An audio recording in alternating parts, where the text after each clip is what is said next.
Sorry about that, folks. Let's try that again.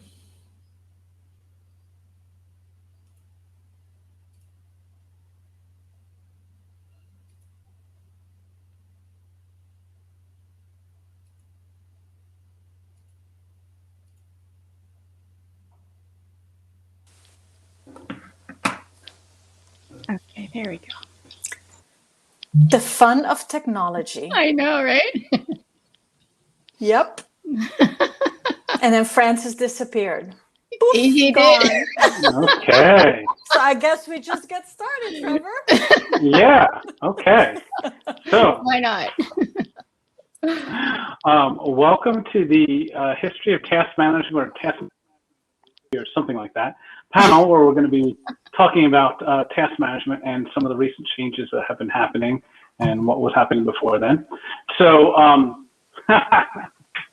I'm actually going to mix things up from what I just told my panelists because I want to actually give time for people to join in right now. So I'm not going to start off with our question. I'm going to start off with the introductions because I can see that people are still logging in as we get started. So I'd like to welcome Deb Lee. Deb Lee is a digital productivity coach, certified professional organizer, speaker, Evernote certified consultant, a self-described alcoholic, and the woman behind D. Allison Lee, LLC. She loves helping business owners and company founders leverage technology to increase productivity and take their business to the next level. Deb is also a serious fanatic about social media and WordPress and is currently having an intense love affair with coffee. You can find her online at dallisonlee.com, and that's Allison with 2 L's. And just give me a second here because I want to make sure. Okay, my sound is going good. I'm hearing a bit of an echo. Okay, and then our other speaker is Athene Mastrangelo. Would you like to have more time in your day to be that creative CEO that you've meant to be? Most of us start our business to have more freedom to do what we love, but if we're not careful, our day-to-day tasks can take over our lives. Athene helps you simplify and streamline your business so you can focus on your genius and have the systems and a team to support you with the rest. You can find her at simplyathene.com and on the socials at Simply Athene. And that's Athene's with 2 E's at the end, 3 E's total. Good counting. Allison Lee has 3 L's, by the way.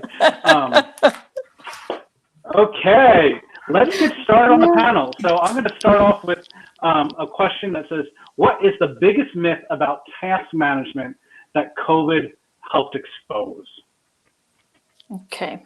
You want me to go first? Yeah, go ahead. Okay. You go first. First of all, you know, this is my first week without coffee, and then you're talking about a coffee holic, and then she brings a mug this big, like in my face. You know, that's not normal. But okay, moving on to your question, the biggest myth, you know, with technology. What was it? Biggest myth of technology, right? And the whole the biggest myth about task management that COVID helped expose. task management.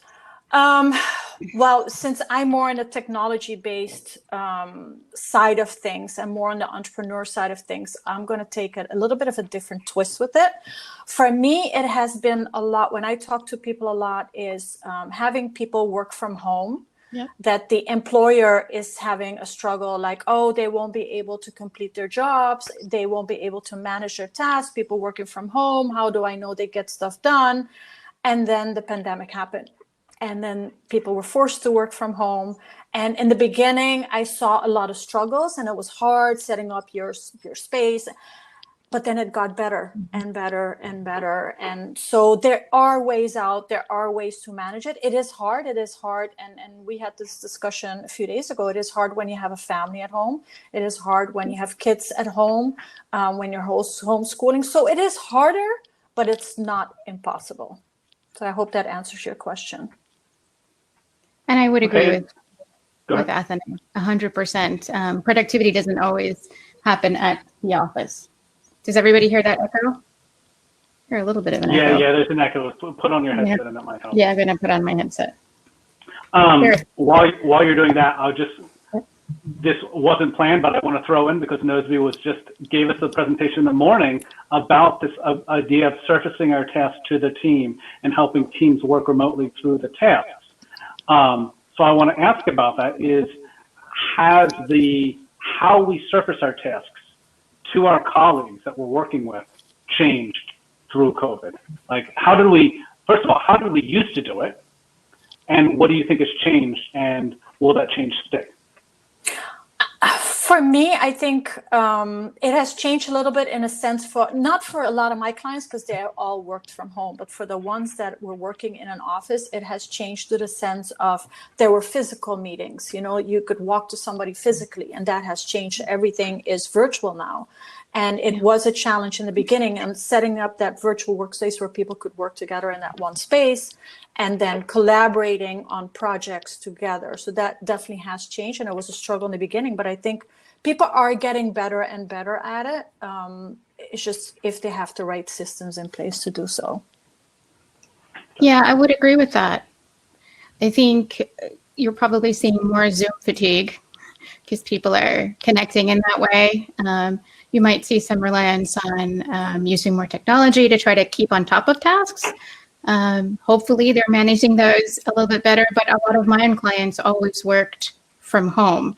And for those who didn't, they started setting up a dedicated workspace and getting all the right tools, whether those were digital tools or also tools just to fill out a space so they could have a main space from which to work. So for some, nothing changed very much. And for others, huge. Gotcha.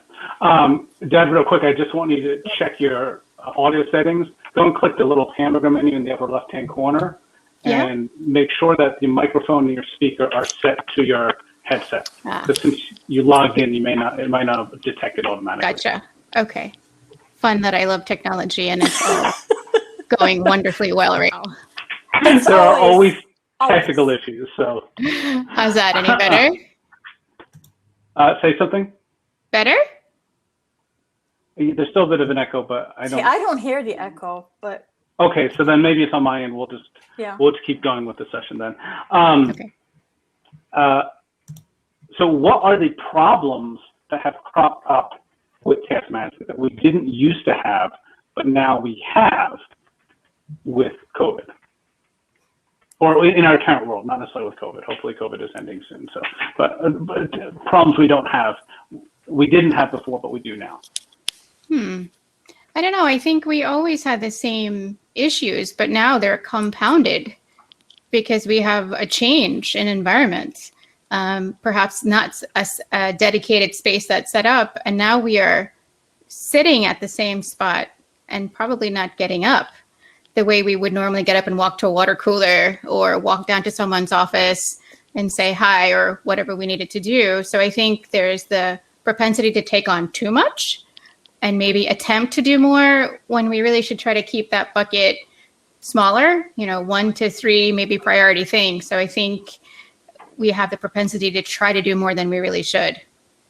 Yeah, I agree. I think it's part that. I think it's part, the stress that has come with COVID, the stress that has come with people being at home. Yeah. And then you have the added stress of what I mentioned earlier, if you're married or you have a partner, it's two of you at the house. Then you have some people, for me, I'm by myself. So things for me haven't changed a bit, but for me, it has changed that I'm stuck in the house a lot and that brings stress.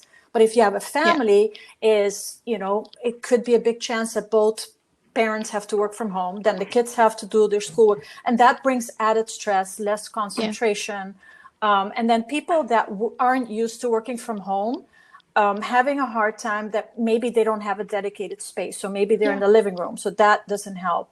And then it's that while I'm home, let me just do the laundry while I'm at it, and then get distracted. And so I think it's a lot of that. And what Deb said, it's then sitting at your desk, doing everything in the one space can just suck up your energy. And then as what you said, the whole Zoom thing that people are just zoomed out. It's like, they're so over it. Yeah. And then there's people that one thing I wanted to mention is that for some people, it's great to work at home. They get energized and work from home. And there's some people that really need to be at the office and get the energy and the vibe of being in a space with other people. And they work better that way. It's all, that's part of it too. there is a collective vibe that you feed off of when you're in the room with a bunch of other people. And we were just talking about doing these co-working days. Yeah. We can do them virtually and they work really well, but it's amazing to be in the same physical space with a group of other people that you might be working on separate projects, but you're feeding off of that collective vibe. And we don't have that anymore. So I'd say being able to have a hybrid where you can work with some people sometimes and then work from home on your own other times would be ideal for me. Yeah. Even though I've been working from home forever, over 10 years, I sometimes crave being in a space with other people. Yeah. And I used to go to the local coffee shop to do that. And I can't do that anymore. So that it's been a little strange. Yeah. So I just want to riff off of that. So one of the things that I think helps with that is when that is also time blocked, right? So when you went to the coffee shop, a lot of times if you didn't bring your charger, you're limited with a certain amount of battery. So that helps keep you focused and work through tasks a lot. And some of these online stuff, there's some of where we're co-working online for an extended period of time, but a lot of times the co-working is a limited amount of sessions. So that intersection between task management and time blocking, I think is interesting in that I think we now have certain tools available to us to be more efficient with our task management through these co-working time blocking. Would you agree with that? And how, or just correct? Yep. Yeah, and I'll go with that because I just had a discussion with a group about that. Is that for some people, time blocking works great. You know, I'll give you 2 hours, get it done. For other people, it does not work. So it really depends on the person, and everybody is different. Not everybody's the same. And I know you do them, Deb, and I do them well. Co-working sessions of 2-3 hours have been amazing. And I actually just had a big one yesterday, and it was combined with a mastermind of a big group of women. And one of the women literally at the end was in tears of just the relief of just being in a space with other people, because she felt so alone with the pandemic and working on her business by herself all the time and doing it all on her own and not being able to talk to the people in her surrounding because they're not entrepreneurs, so they're not working. And so being in that space has just helped her. And like I said, having the 2-hour time block just to get stuff done and then just do whatever you need to do, you know. And then there's the Pomodoro technique that a lot of people thrive on and other people absolutely despise. Like for me, 25 minutes of Pomodoro does not work. You know, I add on 45 to an hour and then I'll take like a 15-minute break. So it's really, to me, it depends on your personality and your style. Yeah, Pomodoro is perfect for co-working. Even if you have a 2-hour block of time, but you can break that up into several Pomodoros. You can extend your Pomodoros depending on what it is you're working on. But Pomodoro is excellent. It's a great companion to time blocking and really managing not just your time, but also your energy. Yeah. Because maybe you increase your Pomodoro in the morning because you're a morning person. And if you're writing or working on client projects, that's when it all flows out of you. And maybe your Pomodoros get shorter towards the afternoon, because that's me, because my energy goes in the afternoon. So I think what's nice about using these tools is that you can really use them to suit you and suit the way your brain works and make it work for your energy and your day. It's not this cookie cutter overlaid on your life and all will be well. It will take a little bit of effort. You will have to test and try, but definitely having those tools and creating a formula that works just for you will really be helpful. Great. So one of the things I think Ray Smith said in the beginning session is life is a series of productivity experiments, one after another. And so there's this idea of our experiment. So just to kind of like recap right now, some of the things that we just talked about to help are using things like co-working sessions to create these kind of blocks of time, creating spaces in your house that helps you stay focused, doing pacing techniques like the Pomodoro technique that help you break up a larger block of time into shorter kind of sprints, and then also experimenting with the length and not being held to the strict 25 minutes, 5-minute Pomodoro, and playing with what works for you. Yes. Cool. So what are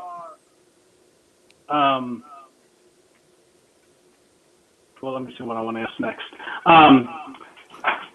What are certain job roles are best suited for certain types of task management, right? And I think both of you tend to work with entrepreneurs, but maybe do you work with other people and kind of walk through what sort of task management seems to be aligned with what types of people, or when like just kind of a rule of thumb, hey, if you're in this role, you might really benefit from this type of task management versus this one. Like for instance, we said before earlier in our pre-talk, the Gantt charts, the dependencies, the full-blown project management, that's a form of task management that is really important if you're doing a certain, like a waterfall type planning style and rollout style, but that's probably not as important in the entrepreneurial world. But what are the sort of things where you're saying, oh, this style really is resonating with my clients and these other styles resonate with these other people? Well, I think entrepreneurs who have teams, they want to keep tabs on the productivity or lack thereof. And I think being in the time that we're in now, we don't get to see them. We don't get to see our employees anymore, right? Because they're in different places.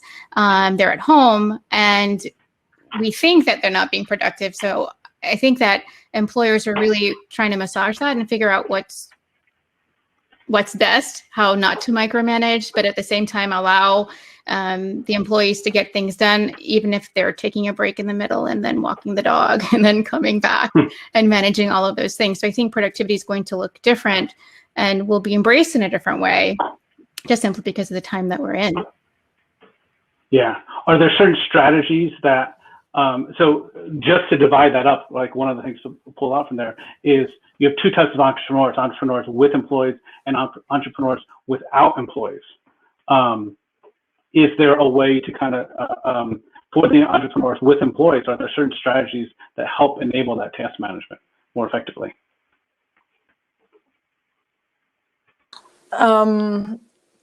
You mean on how to manage a task with the different types of people? Yeah. So if you're an entrepreneur who has employees, are there certain strategies for task management that are specific to that scenario that may not be generally used by other people? I think in general, productivity counts for all of us. I think where things start to differ, it's more like there's always the employer or the entrepreneur, which is the person that owns the business and that needs to figure out how things get done. And then you have the employees or the contractors, the people that are getting stuff done, right? So for me, the way I look at it, like what type of business is it? And then look at what type of project management style or solution is best for them. So for me and my way, like I usually work with creative entrepreneurs. So they're a little bit different than you would look at the corporate entrepreneur. And usually the corporate entrepreneur is, and I'm not saying all of them, but usually that's more like a Microsoft environment, PC environment. So those are usually typically working in like the Microsoft environment. When we're talking entrepreneurs, there's a mix. It's usually a lot of times it is Mac, but it could be PC. Do the two platforms, does that make a difference? Not at all, but it's more like looking at the apps. So when you're talking on the entrepreneur level, like more the small to medium sized business, you're usually looking at online platforms.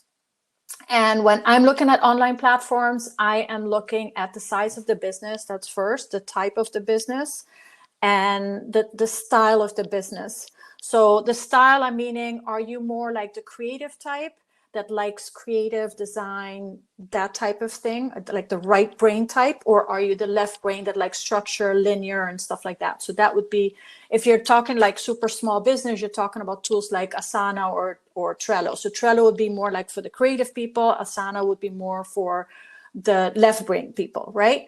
Now, if you're getting to a bigger company, then you're looking at tools like ClickUp, Teamwork, and stuff like that, because that's a bigger overall where you can really manage bigger teams.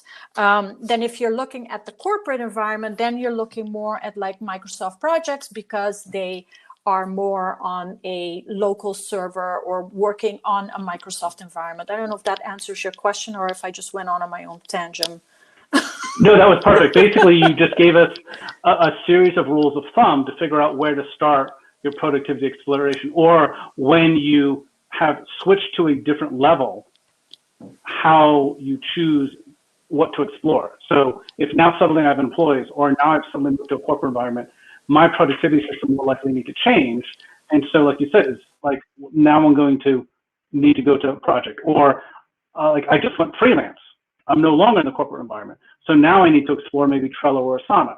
So looking at those different things, I think that is, those are key things for people to know, because sometimes the productivity space is so wide and broad. There's so many different applications, so many different techniques. Having rules of thumb to say, you're in this situation, these are a couple places where you get started, can be really valuable for people. Deb, anything you would like to add to that?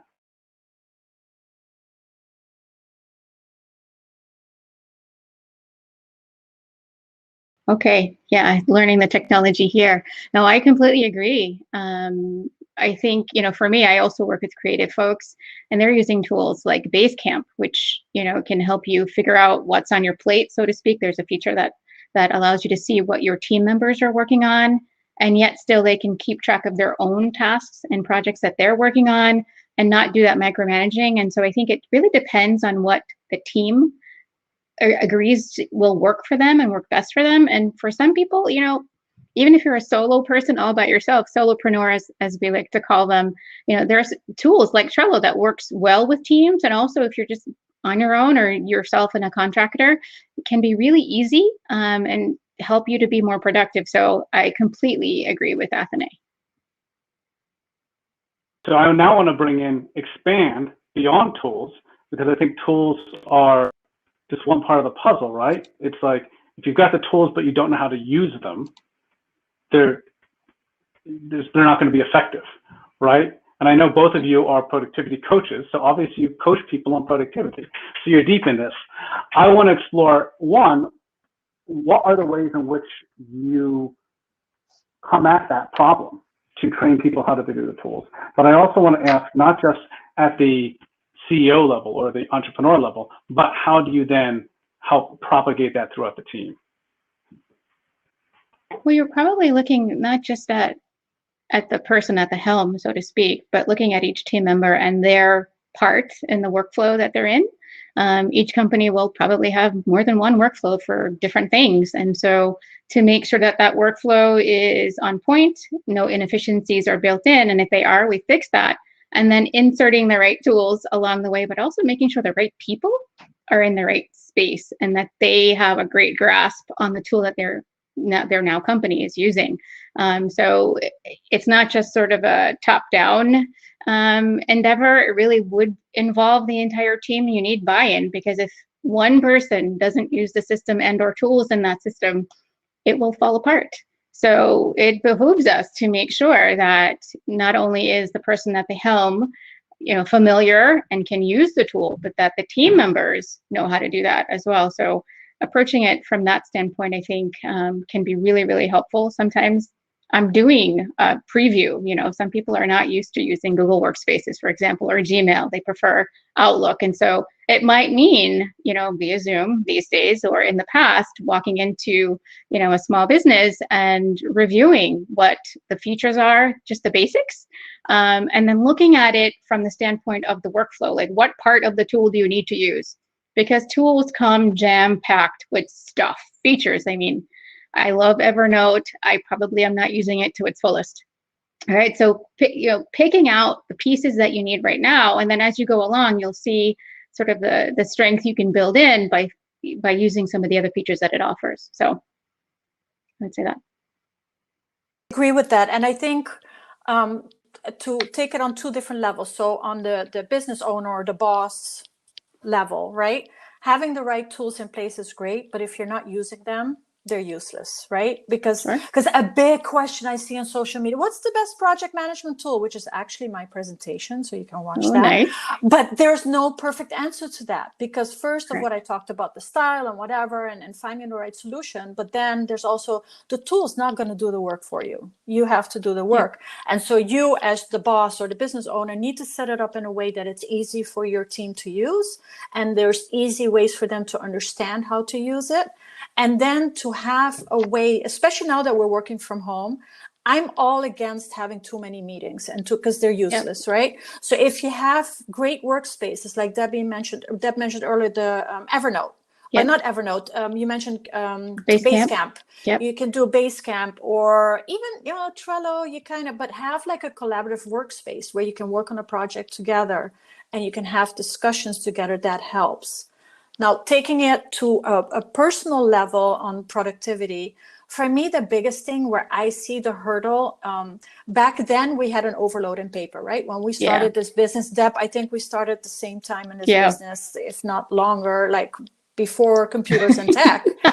There were the piles of paper. I'm not going to mention my name, but my age, but there were the piles of paper, right? But you could see the paper, you could find the paper. But now with technology, it's like a big black hole. Stuff gets in there and it gets lost.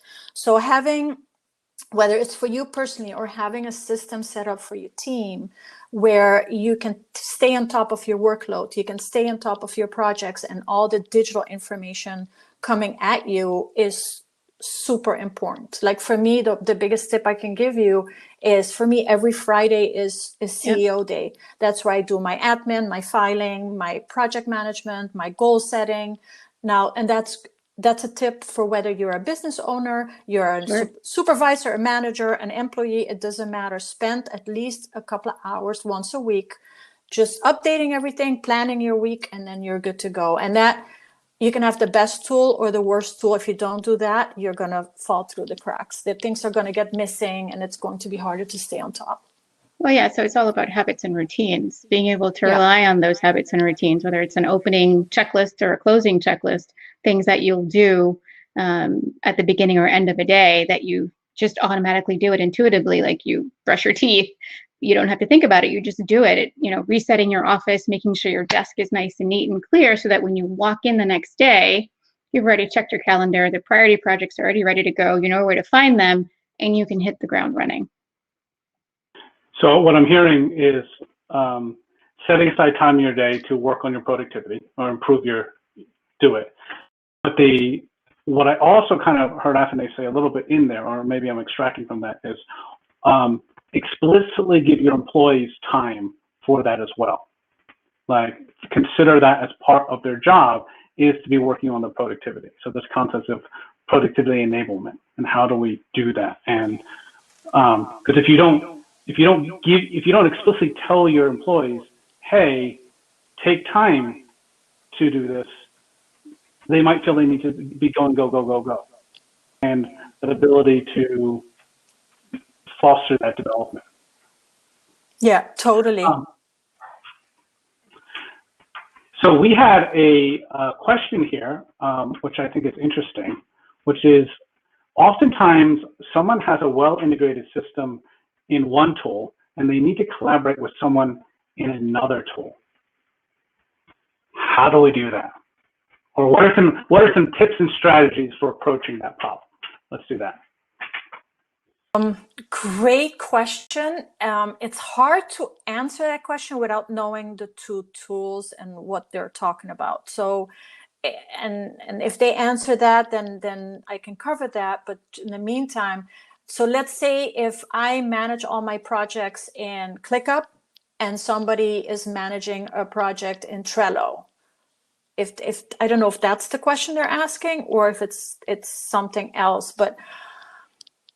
And I've done this before because I collaboratively work with clients on projects and stuff like that. So I would say decide together on the best tool to manage the project, like the main things where you can collaborate and work on. But I'm still going to put my to-dos inside of ClickUp. Now, ClickUp and, for example, Trello can integrate. So I can kind of attach that project into ClickUp. So that kind of helps with that. But I don't want to spread myself too thin. So my to-dos and the stuff that I need to do are in ClickUp, for example, and then it'll attach with that specific project that I'm working with a colleague or a client. With that, integrations, if you're using a tool you love, I hate pulling someone away from a tool that they love using because it's ingrained in them. They know it. There's no learning curve. They're ready to hit the ground running. And the same for me, right? So if there's a way to integrate the two where it's seamless, and if you put something into Todoist, it can jump into Basecamp, that's amazing. Sometimes that's not the case. You may need to use a tool like Zapier to connect things up. But as much as you can integrate, that would be awesome. And I do like what you said at the beginning about finding the best tool for the project. So even though I might love Evernote, it may not be the best tool for this project. It might be something else. And so I have to agree that there's going to be a bit of a learning curve, and I'll get through it and it'll be okay. But look for those integrations wherever you can. One more thing there, which is adding kind of reference markers in the tools. So, my tool, the Optimizer, is a time management tool. Of course, people always want to time and task. And it's like, well, how do I manage all my tasks? Well, if you're a simple person, you can do that. Not a simple person, but if you got simple task management, you could do it entirely within the tool. Most people, though, have Asana project managers. They've got tasks in multiple different places. But what you can do is put reference things in one place and say, hey, this is the time when I'm working on marketing, or this is my marketing list that I keep in my one task management tool that tells me to go look at my marketing project management tool to do it. So I'm not forgetting about it. It stays within my workflow and my mind space. It's still not ideal because, as Lyndon is saying here, they're using Todoodle 2 and the system's customized. You have duplication and under tracking as your two problems. You're always going to have that, I think, whenever you're trying to integrate two systems. But at least having some reference thing makes it not get lost. Versus if you have a system, if you have your main system and you've got side systems and you don't have any references to those side systems, it's so easy to forget about those side systems. Yeah, and you don't have to exactly copy or have all the details in your main tool. So for example, again, I go back to if I use ClickUp and we're using something else, I would just have the to-do there, and it might not even be integrated. I might just have to open it on a separate tab. That doesn't matter. And the reference to what Deb said earlier with Evernote, I'm certified in Evernote as well. Do I use it as a project management tool? No. I think it's an awesome tool. I use that really for the copy and the content and the details for a project, but the to-dos are still in ClickUp or in Trello. So having just that one base, because it's same thing as, the question may not have been asked, but I get that asked all the time. I'm sure you do too, is that, well, if I have a paper planner, because I love a paper planner, and what about a digital planner? And then I have some stuff here and some stuff there, and the trouble is going to be that you're going to have mixed up information. So you have to decide, that's my belief, do whatever you want, but decide on one to have like your main stuff. And like you said, Trevor, if it is a project that's somewhere else, that's fine, but your to-do is here, and then you can hop over to the tool to do the rest. Like Evernote as the hub where everything links out of Evernote and goes elsewhere. So if you're collaborating and you're in Google Docs, that the link for that collaboration is in Evernote, you leave Evernote, you go to Docs. If you need to go out to a mind mapping tool, that the link is in there and you go back out to that mind mapping brainstorming session. So I think figuring out how the tool can help you, much like with organizing, we go out and we buy all of these containers before we begin, before we get rid of all the stuff that we don't need. We just buy all these amazing, beautiful containers, and then they clutter our space. It's the same thing with tech tools. They're amazing. I mean, I am the self-described appaholic. I love apps. They're great. You start going and testing them, you have to know what you're working with and how are they going to help you.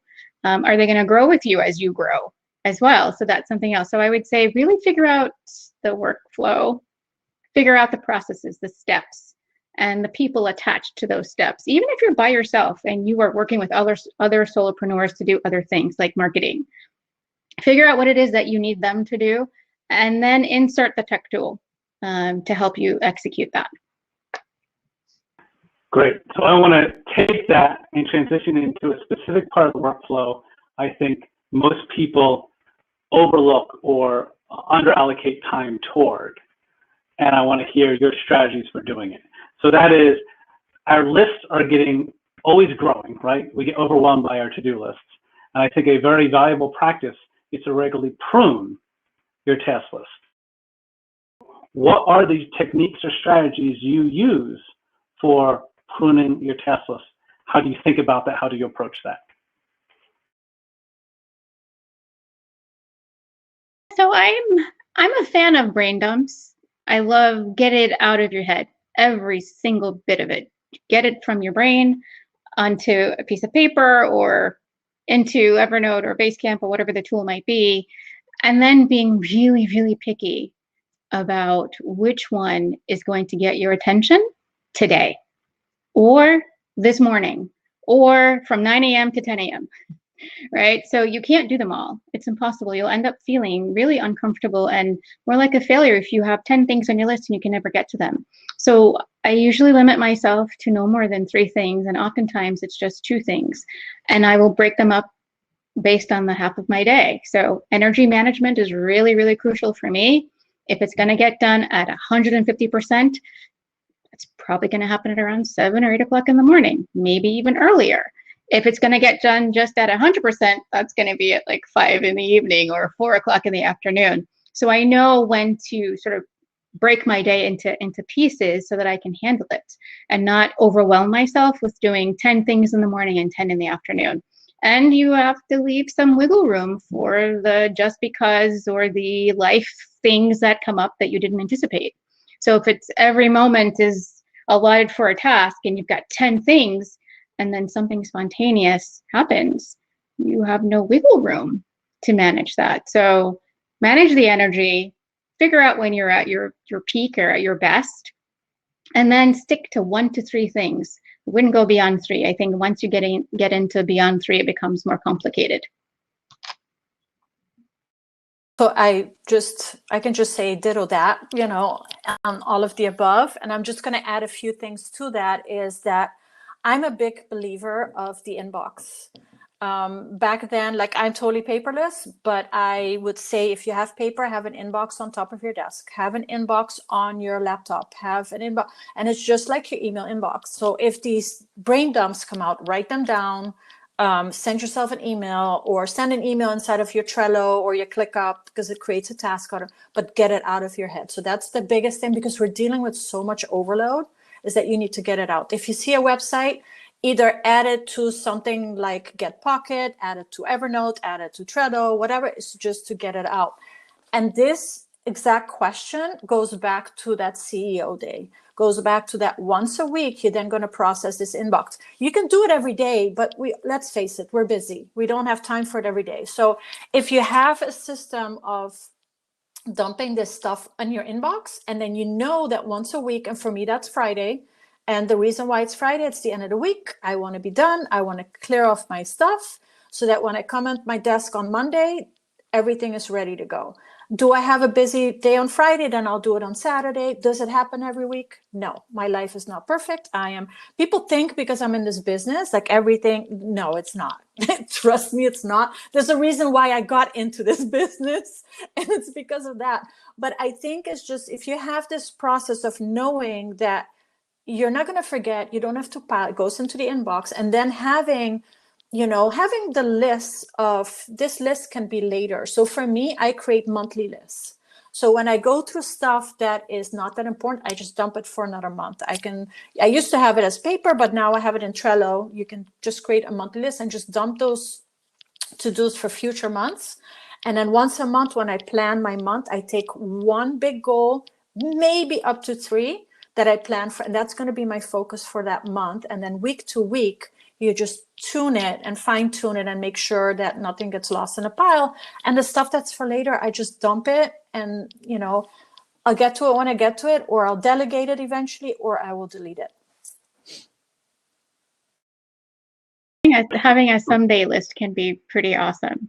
Something that's on your mind you want to do it, you're interested in it, it's exciting to you, but right now the bandwidth or the capacity is not there. So having a someday list that you review on a regular basis, maybe it's once a month, or maybe it's on Fridays when you find yourself with a few extra minutes at the end of a day or at the top, that you kind of review and sit with that list and say, well, how realistic is it for me to put this on my main list? So I like someday lists.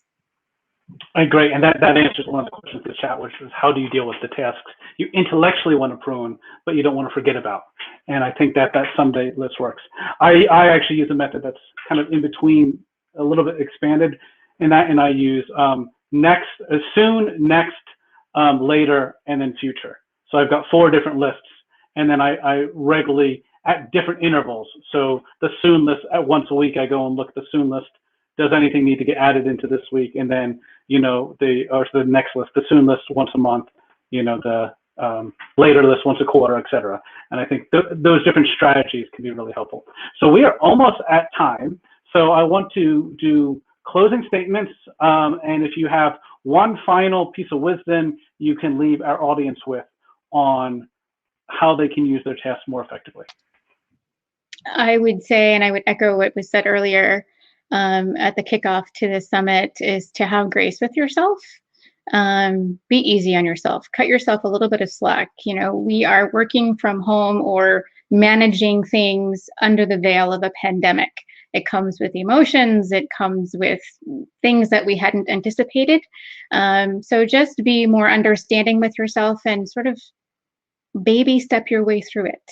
You know, an inch forward is still progress, right? I like to consider that even if I can't finish something, I am at least advancing it. I am moving it forward in some way.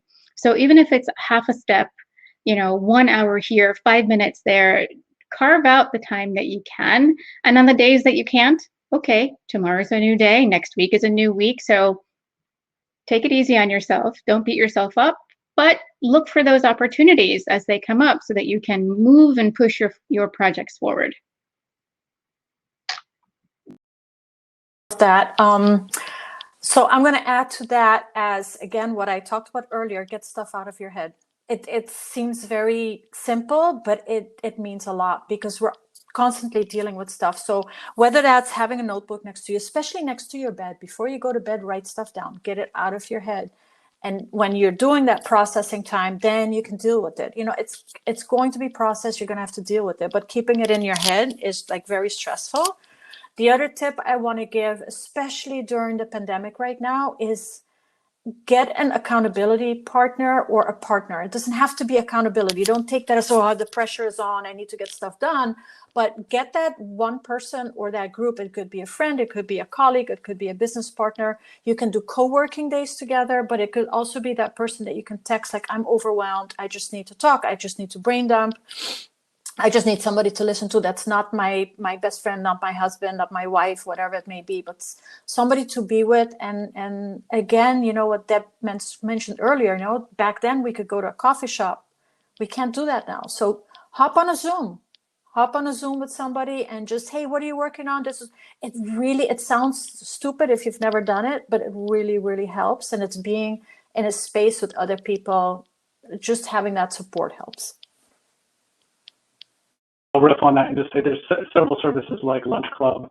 I'm part of a growth club where you can schedule those regularly, and maybe you just set up a regular appointment with one person. That's easy, but also if you just want to be constantly meeting new people, there's ways to create that as a rhythm. And I find when it's auto-scheduled for me, like I use Growth Club, where I just gave them a Calendly link and they auto-schedule on my calendar every week. I'm meeting a new entrepreneur. And there's a fixed discussion how we're supposed to go through that. That takes that decision away from me.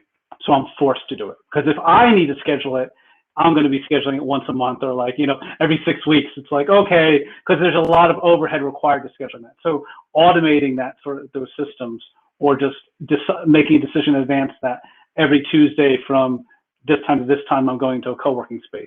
Or I know Personal Productivity Club has standard co-working stuff. There's lots of those things like that. So remove the decision from you as much as possible. Well, great. I want to thank you both so much for speaking today. I think that was great. Once again, I just want to mention that you can find Deb Lee. She's going to be online at theallisonlee.com. That's with 2 L's and 2 E's and Lee. And Athene is at Simply Athene and is also on the socials at Simply Athene. And that is with 2 E's at the end. So thank you all for attending. I think we're all going to move over to the networking space when this is done. So find us on the tables, chat with us, join us, continue the discussion, and enjoy the rest of the conference. Oh, and watch, I think we have pre-recorded talks. So please watch our pre-recorded talks. They're going to give you additional valuable advice as well. Thank you, Trevor. Thank you. This was great. Thank you, everybody, for joining. Yeah, this was fun. Thanks, you guys. Yeah. So Francis, I don't know how we end the session. Are we going to get kicked out, or I what think- happens? I think we can. I think we can turn off our mics and our cameras, and then we get booted. We could go into networking mode. Yeah. Or the speakers for the next session aren't here yet, so let's Okay. jump over Well, we into can have to stay networking here and mode. ask questions if people prefer that. Yeah, I'm okay And with you that. could- Bye. Yeah. I suspect, yeah, sure. I'll put up your session, your sessions, Athene and Trevor, so folks will know where to find you. So why don't we take some questions, and I'll disappear once again. You can stay. Join the group. Yeah. Be with us. He's out of here. He's like, I'm done. So I'm just going to open it up and like break the theme now that we're done with the session, and just say anything around productivity. If people have questions, please ask. And we've got 2 productivity coaches here. You know, I do develop a productivity app. So please ask your questions, and let's see if we can help.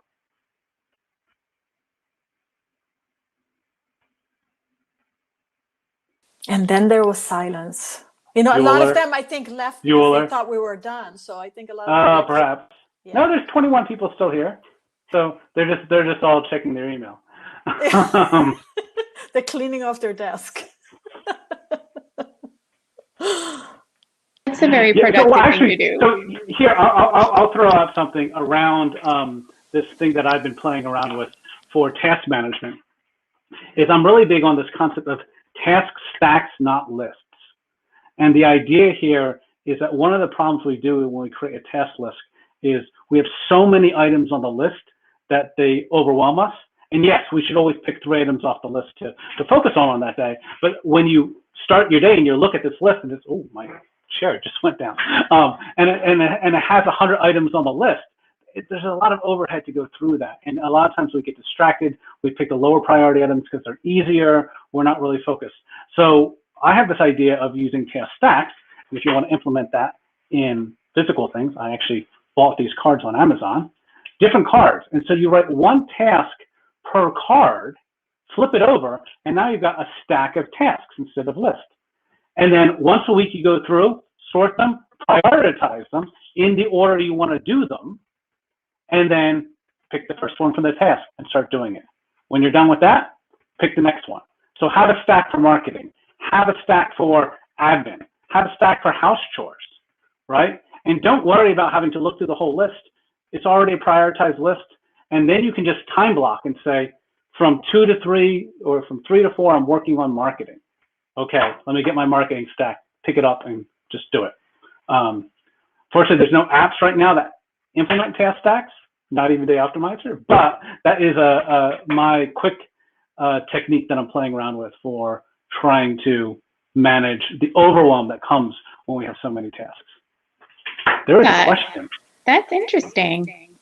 It sort of sounded a little bit like Trello, and then and then not. Or tagging it and then tagging your task with a certain topic and then batching it. So the tasks can be in different lists on your project management tool, but you're hashtagging them, marketing, you're hashtagging. That's a very getting things done thing, right? And then you just look for all the hashtags that, okay, I'm going to do all the phone calls right now. And you're just looking for all the hashtags phone calls. And then they could be on different projects, but all the phone calls will pop up. And then I'm just going to process all the phone calls, which I don't know about you guys, but I hate phone calls. Like I don't like them either. I will put those off for months if I can. But I've been more intentional about them lately, because it's very easy to fire off a text message. So I have, over the last 2 years, made a point of making specific phone calls to specific people, just to maintain people who I want to, obviously cultivate a relationship with, and just to maintain that. So phone calls can be really helpful, but they take longer. They take more of your energy, but they can be really, really rewarding. So maybe you need to call me Athene. You have 2 questions now. Okay. So Q&A, what is the most common mistake you see people make when it comes to task management? Overloading the task list, and not being realistic about how long it takes to do a certain thing. So how long does it take you to write might be different than how long does it take you to do data entry. So allotting the appropriate amount of time for the task, and also think about your energy. I've said it so many times today, energy management is crucial. So do the bigger, more complex task when you are at your best, all engines firing, your favorite beverage in your mug right next to you, no distractions, and oh, nice, right? No distractions, and then go off. So don't overload your list, and manage your energy, and don't underestimate how long it's going to take you to do something. And you can test that. Test it. Say, okay, I'm going to write a blog post today, or whatever that thing might be, and see how long it takes you. And then try it again and see how long it takes you, and get an average, get a baseline. The data doesn't lie. Data out of context obviously is not enough, but getting it within the context of time and how you manage your time for that specific task can help you to plan better for how you're going to get them done. I agree with that. So for me, usually people are very motivated when they get to a point, and then they get organized, they organize all their projects, and then they overload the schedule. And I used to be guilty of that, right? Oh, next week is quiet. And I used to block the heck out of my calendar. And then what's going to happen, you are never going to get it done. And then you get overwhelmed, and then you get disillusioned, and then you feel like, oh my God, I will never get it done. And then your energy level goes down. So literally, when I tell people, again, block out 2 times, you think it's going to take you 2 hours, add another hour to it, at least, just so you don't overschedule yourself. Keep empty space in your calendar, because things are going to happen. Things are going to pop up. The other thing I wanted to add too, with what Deb was saying about your energy, everybody's different. Like, I'm like that. Like, for me, 5, 6, 7 o'clock, that's where I have my energy. By 2, 3 o'clock, my energy starts going down. So for me, my important hard tasks are early in the morning. I don't know if any of you have read the book, Eat That Frog. You do the hard tasks first, and then the rest comes later, right? So for me, the harder tasks are early in the morning. After lunch, I will do the simple things like social media, things that, are maybe more fun, less energy draining. That's where I do the stuff in the afternoon. There's people that are night owls, then switch it around. It just depends on how you are. Tricky. So if you're an employee and not the employer, and you're a night owl, and you're expected to do the 8 to 4, 8 to 5, 9 to 5 from home, a little harder, but still helps to know when you're at your best. And perhaps you can say to, your employer, I do my best work, from 10 p.m. to 2 a.m. in the morning. That you want this knocked out, that's when I will do it. So to be able to navigate that, I know can be hard, but I think still doable. And then you can still manage your energy for the other times as well, and still get some things done, but maybe your most important projects would go later in the day.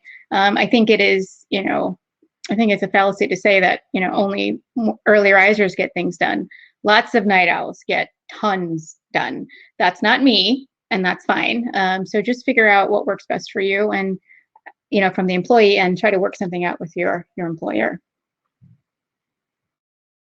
I'm a night owl, so like my best work tends to be done between 10 p.m. and 2 a.m.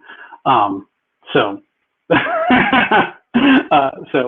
definitely with that. The one thing I want to add to the time estimation and allocation stuff is also identifying what type of So we have low certainty tasks and high uncertainty tasks.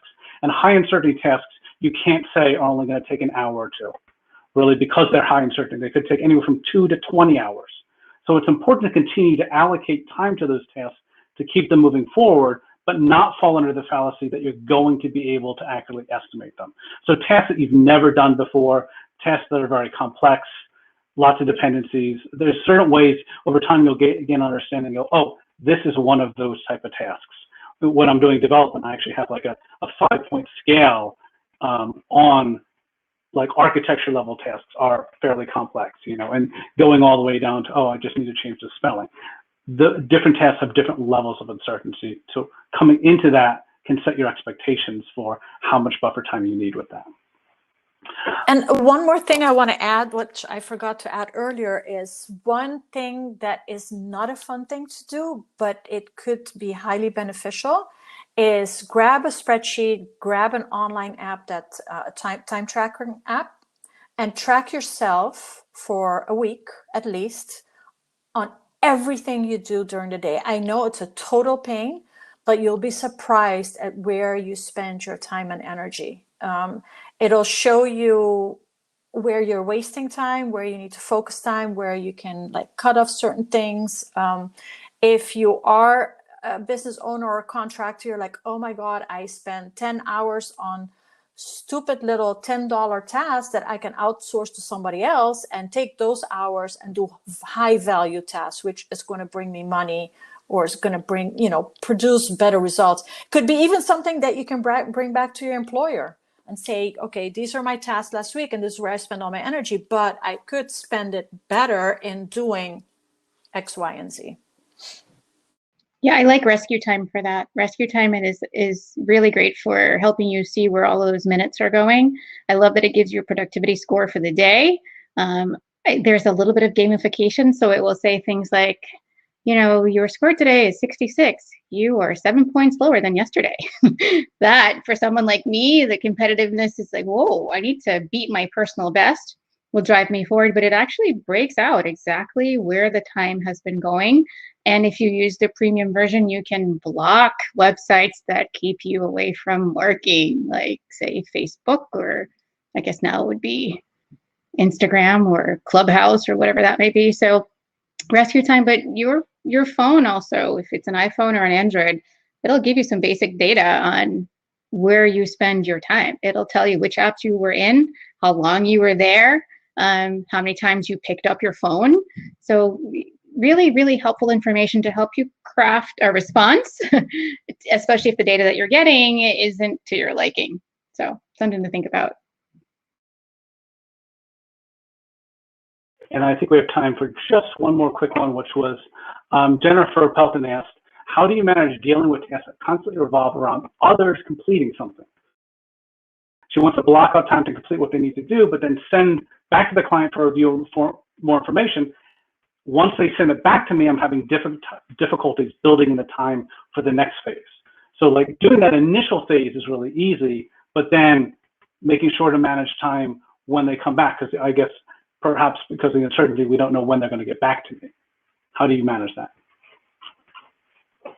She's talking about a client, because I couldn't, for me, the audio went out a little bit. So is she referring to a client? Sorry, yes, a client. So client says you have to do some work for the client, you send it off to the client, say like a design review, the client then needs to get back to the feedback, and then you've got another work block after that.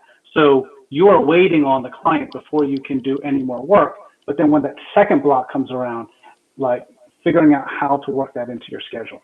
Yeah, it's funny because I'm dealing with that right now with a client.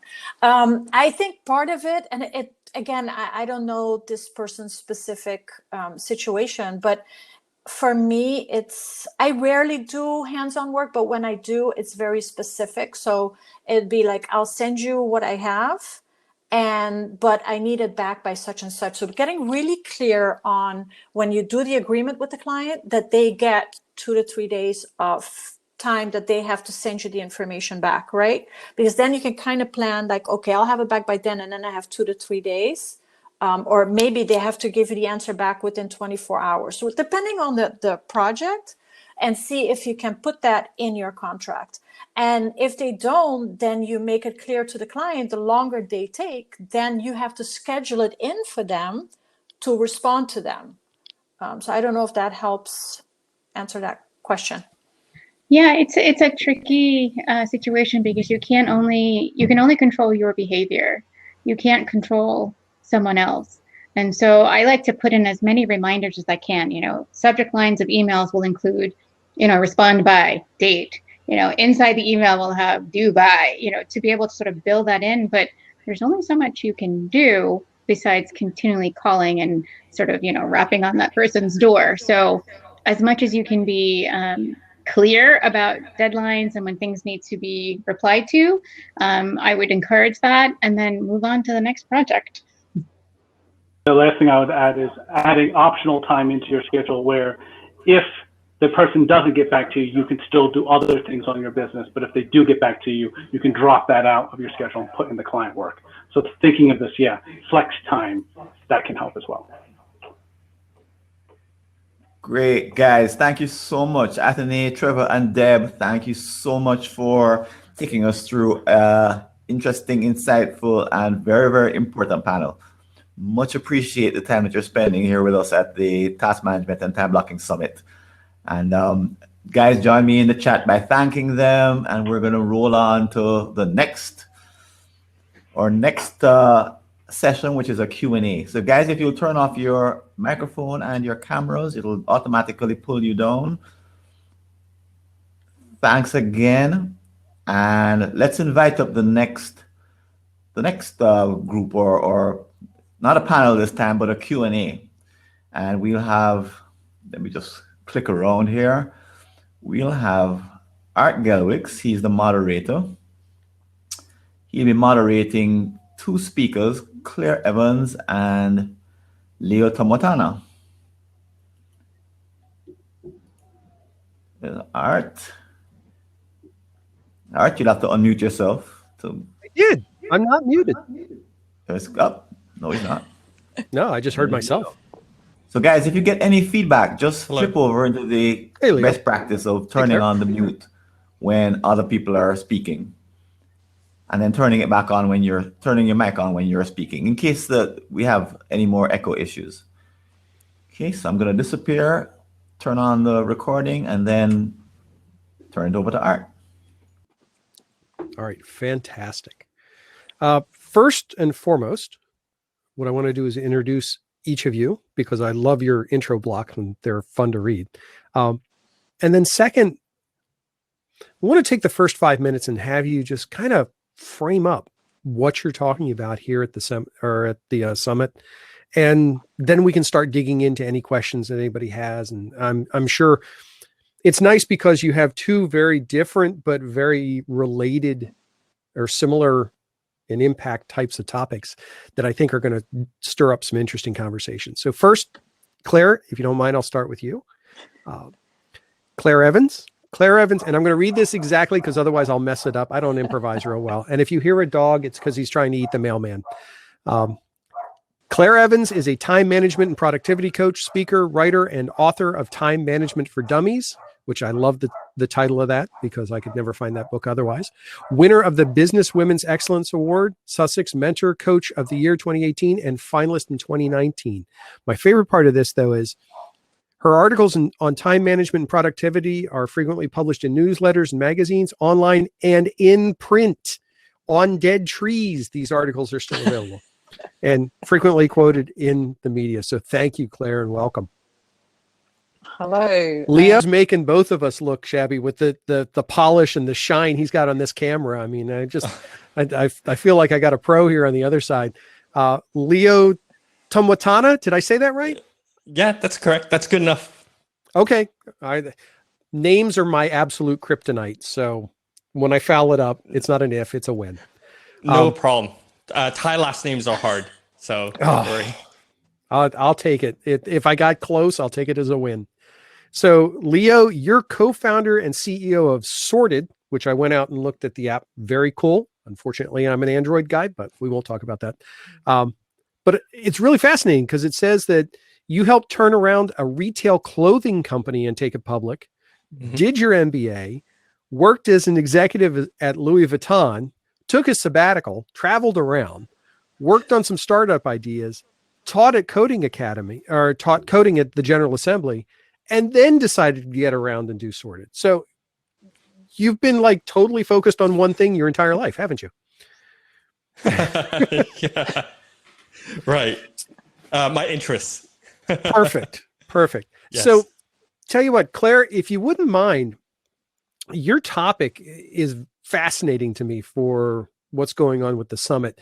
So I'm just going to give the title of what you included. And then could you take 5 minutes and just kind of walk through what this actually means? And the title you have is Time Blocking for Non-Traditional Students. Indeed. And it was something that I thought about for last year's summit, but didn't get around to doing it. I did something else. And it's about finding time to study when you're not a traditional student at university, college, you've left school, that's your next sort of step in the process. It's those people that essentially need to study when they're working.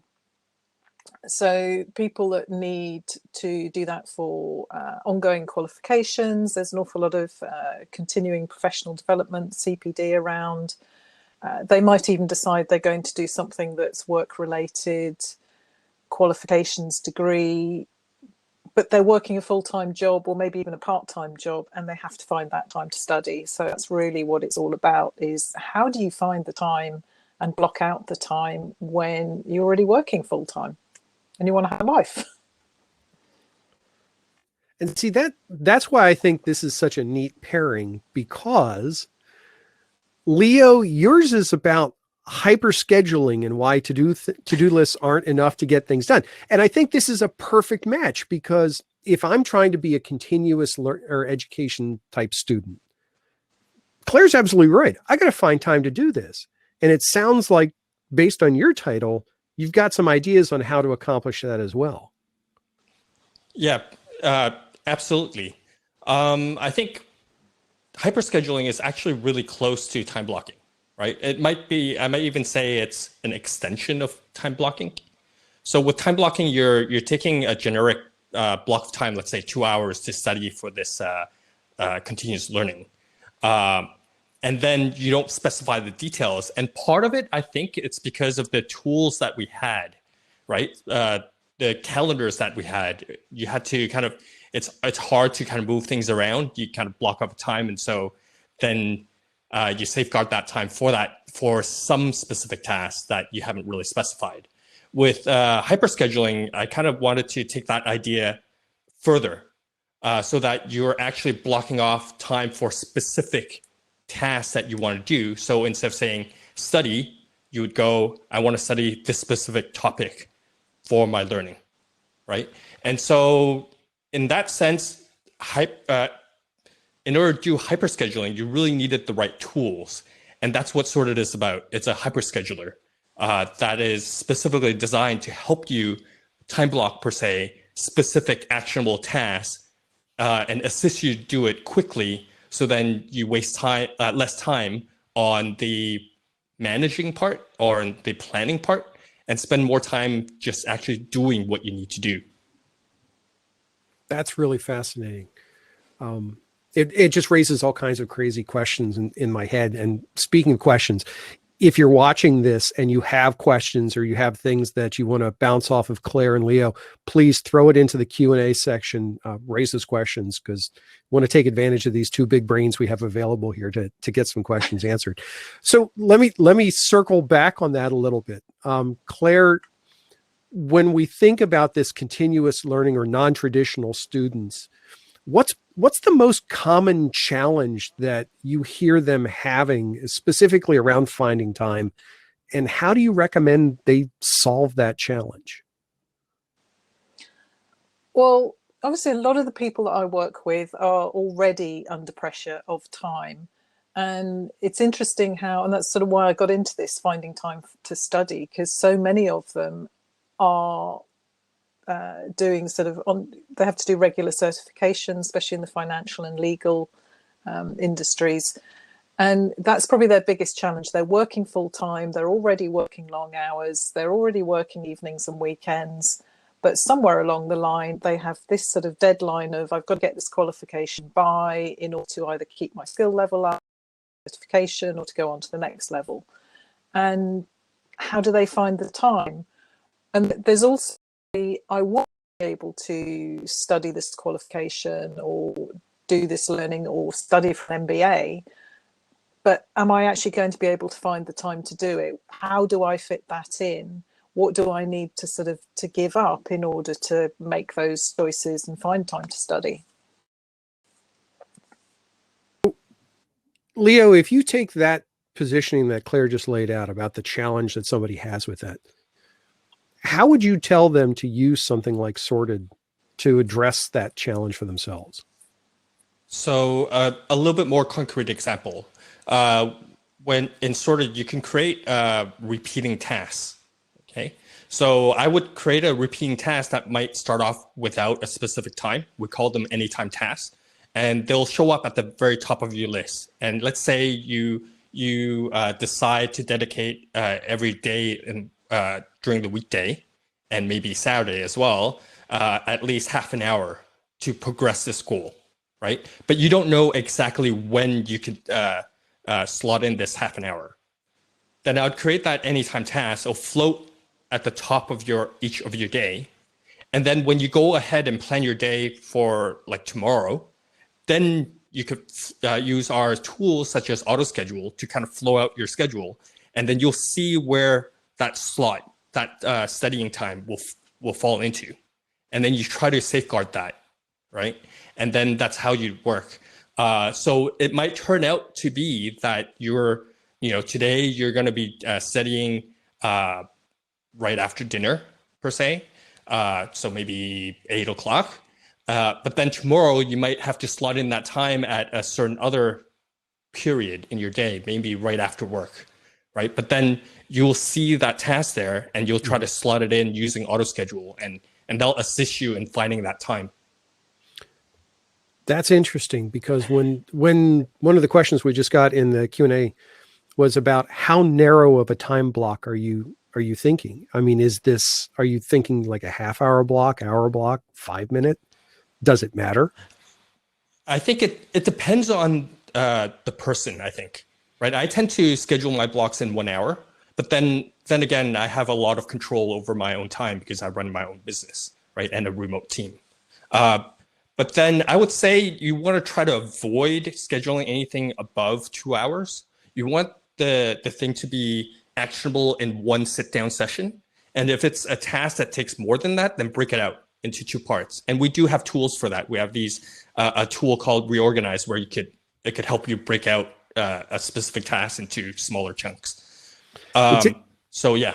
Yeah, it's interesting because I watched you, Claire, nodding your head yes when Leo was talking about the 1 hour, 2 hour thing. Sounds like that resonates with what you're telling people. Definitely. And I love the idea of this. I definitely need to check that tool out again, Leo, because it's a conversation I was having earlier today with people. And it is about, well, how do I find the time for that task? And they do tend to want to block out a chunk of time. And because I'm studying Spanish at the moment, and there's always that sort of time slot for me to do my Spanish online app, is they can put the study time in with great intentions, but then something else will come up and they'll sort of deprioritize it or they'll forget about it. So it's a case of, yeah, I really like that idea of having sort of, and it makes more sense to have smaller, more manageable blocks of time, because it doesn't then seem like, well, I've got to spend 2-3 hours studying. If it's, well, no, I just need to fit in 30 minutes or up to an hour. It's much more manageable and achievable. That's cool. Yeah, and I think I kind of fell on that concept from the 7-minute workout, and some of it is 14-minute workout. You know, just do little steps that progress that goal that each day, and you'll accumulate that gain instead of trying to cram your study in a 3-hour session right before your tests or whatever. No, I agree completely. It's a similar type of thing I get into when I'm doing process optimization with people, thinking about what's the size of the stage that you're going through and how does it fit into your structure. Claire, I'm going to ask you a completely left turn kind of question. In your career, what's the biggest challenge for managing your own tasks that you run into, and how have you solved it? See, I love these questions. These are my gotchas. Of course, I don't have that problem. No, none of us do. That's why we're speaking. Yeah, exactly. I think my biggest problem, and I heard it being mentioned in the Q&A earlier, is for me personally, it's around my energy levels and getting and having sort of certain health issues. And actually, that's something that comes up with clients as well. So I can really resonate there. It's that, and I had a sort of particular challenge, well, a couple of years ago and a few years previously. It's just like, I just don't have the energy to sit and focus on a screen for a large amount of time, or to even just sort of, it's the whole sort of concentration thing, and to recognize that, work with, because you do have days. I think particularly when people are very busy, that sort of adrenaline keeps going, and then it's, they just sort of wipe out. I've a lot better now, but I used to sort of do that, and it's like, well, okay, I'm not going to beat myself up about the fact that I can only get one thing done. And again, linking into that eat the frog is just do one thing, even if it's a very small thing. It's something. Or even if you're just having one of those what we call do-day days, it's just, yeah, just go with it. Maybe that's the best thing you need to do for yourself at that time, just to sort of rest, recuperate, recharge your batteries, and then you're ready. So being able to sort of manage my energy levels around not having a which actually today's been quite busy, or at least having those sort of recharge blocks in there as well. I'm going to ask you the same question, Leo. How about you? Okay. Well, I would say I am a bit of a workaholic before. And so what I've learned is that you have to take care of yourself, right? You have to both schedule your work, your career goals, and also your personal time for your family, for your health. And it kind of flows to what Claire was saying, is that, we're not a machine, right? If we feel tired and we need rest, we should give ourselves that. So then we can gain enough energy to move on with our goals. So that was my biggest learning, is just, really looking at scheduling time for myself, for my health, for my wife. And so, yeah, along the lines of what Claire was saying about trying to do at least one thing, what I found useful for myself is like on a day when I feel a little bit tired, I would try to at least try to accomplish one task and a simpler version of that task, and see if I could get my engine going. And if not, then it's okay. Then that means my body needs rest, and I need to listen to that. And then I'll just move whatever that is not urgent, right, to another day. Using sorted, I just magic select and then just throw everything off to the next day and worry about it tomorrow, and say, I need rest now. Great. And that's sort of how I communicate with my team as well. Is like, if you're not being productive now, right, don't waste time and try to plow through whatever you're doing. Go and take a break, take a walk for 15 minutes, come back, try it one more time. If that doesn't work, then take a longer break. And then so long, as you can plan ahead a little bit and achieve that goal by the time we need it, that's fine. Just, And it's fascinating when you talk about the energy level piece. And I think that's one of the things that so many people lose track of. Either if, for example, in Claire's example of the non-traditional student, where they're trying to do basically the equivalent of 2 full-time things at one time, trying to have a career and also try to keep the learning going. Somebody like you, Leo, who's not only, building up a company and developing software, which can run a person into the ground. I know for a fact of that, but also working with international teams and remote teams. I work with international teams every day.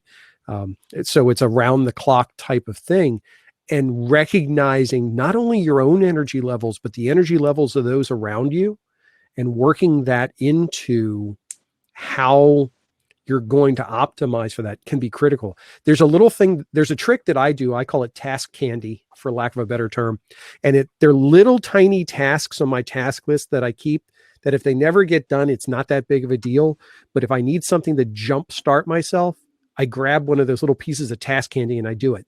And an example one is shred the papers in my shredder bin, because that has no real purpose to anything, but it feels good to do. It's very therapeutic. And I'm like, okay, that pile's gone. Now I can go do something else.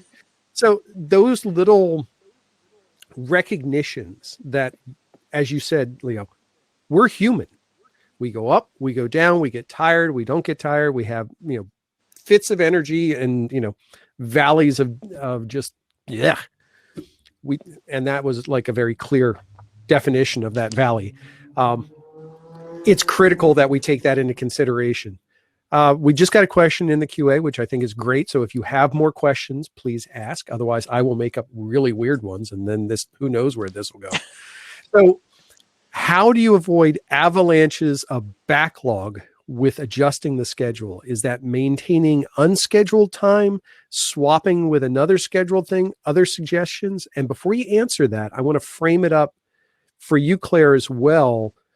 When someone's trying to balance being a student and having a regular life, how do they maintain that balance? So Leo, I'm going to ask you to answer that question first, of the backlog pieces, and then Claire, I want you to tackle that whole balance thing.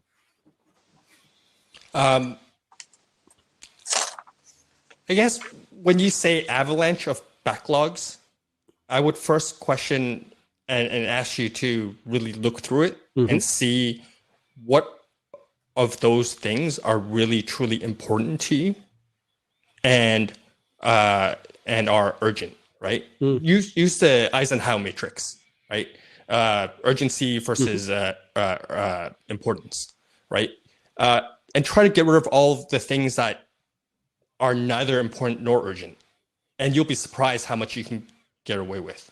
And what I've found is, in life, there'll always be an avalanche of things that crosses your mind and you want to do.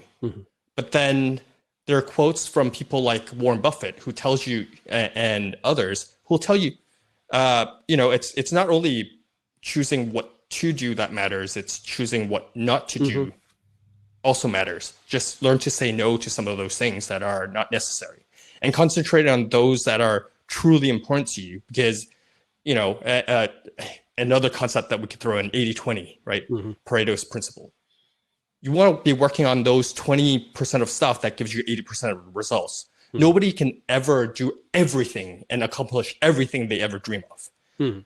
But you'll achieve success by working on those 20% of the stuff that give you 80% of the results, and ignore those, 80% of stuff that gives you only 20% of the result, right? So don't think of it that way.